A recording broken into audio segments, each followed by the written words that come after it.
Hi everyone, this is Anya here in Kentucky.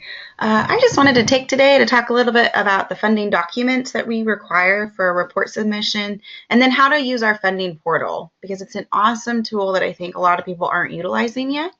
So I'm just going to start by opening a new tab. I'm going to go to tobydynavoxfunding.com and I've actually created a fake email address to help make this HIPAA compliant. But if this is your first time using the Tobii Dynavox funding website, you're just going to go to register. Keep in mind this is different than a My Tobii Dynavox account. You'll put your first and last name, your email address, and then I put SLP because that's what I am, but you can choose whatever is best, and then a password. And then you would submit to create an account. I'm going to go back to this page and log into my account. So just to review what this webpage looks like a little bit, if I had a lot of applications, if I had a lot of kiddos or adults I was trying to get applications for, or if I was a parent, I just had my child's application in here, it would sit just like this. So I've actually done two, test, and tester. If I wanted to ask for a status update on a submission or ask a funding question, those could be found here.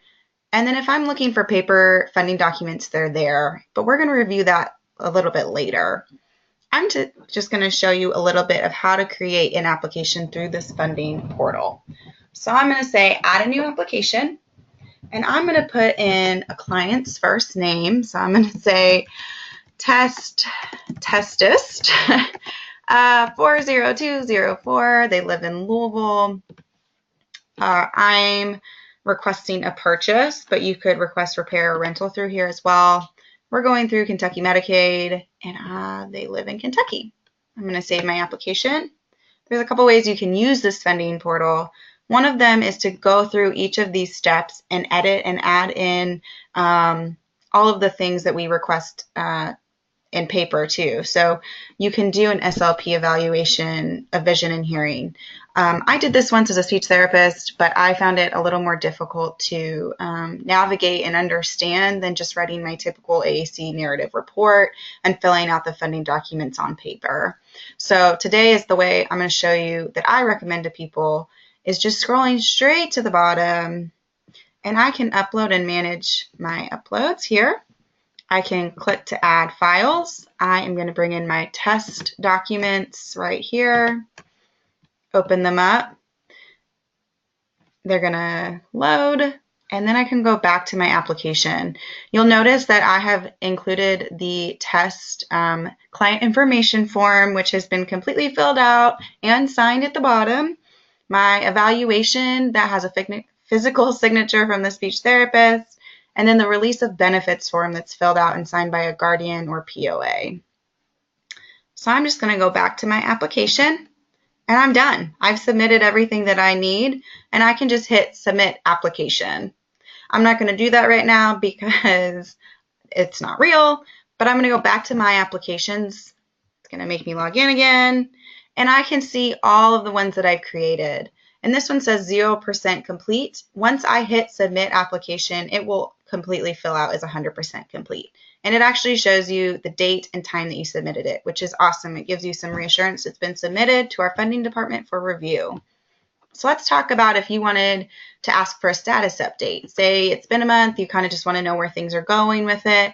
You can plug in your first and last name, phone number, email, the application name. So this one, if I wanted to check on test, I would write that, my email or my phone number of whether I want to be contacted which way, and then I can submit that straight to the funding department.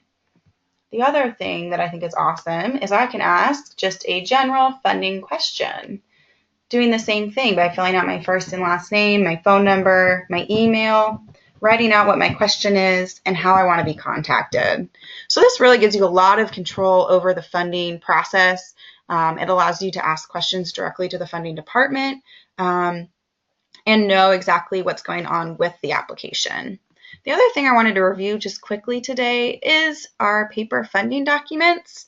You can find them under resources, and it's actually going to reroute me to the Tobii Dynavox website here.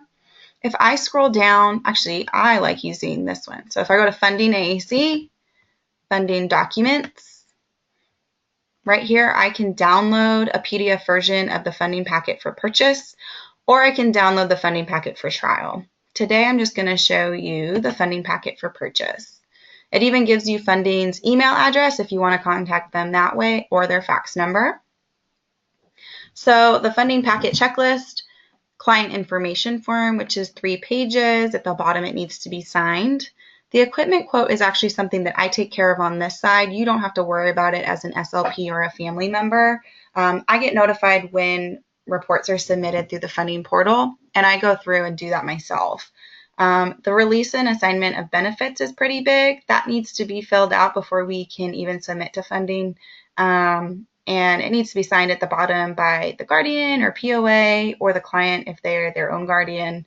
And then the physician prescription is actually something that our funding department also takes care of. And then the AAC communication report. So there are state Medicaid forms. Kentucky is a state that does not use that. Indiana actually does. So you would want to get with your local representative to find out if you needed any of those forms, and they can be found here at this link. So really, to submit a full packet would be the client information form, the release of benefits, and then the AAC report. So if we scroll down, this is the start of the 3 pages. You would need to include your client information as much as possible, diagnoses, family and legal guardian information, the speech pathologist information, the treating physician, and this is who we'll reach out to make sure we get a prescription. Any private insurance, Medicaid, Medicare, or other insurance can be listed on the 2nd page.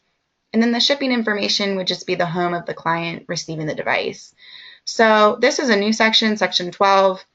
It asks you if you've ever owned a communication device. iPads and like GoTalkers and things like that don't count towards that. It's only if you've gone through funding before for a dedicated device. And if that's true, we would need the month and year that that purchase occurred.